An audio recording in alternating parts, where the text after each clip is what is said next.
Wen Jiao said,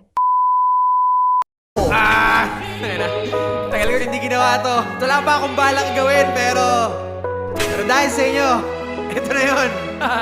Sige, tuloy natin.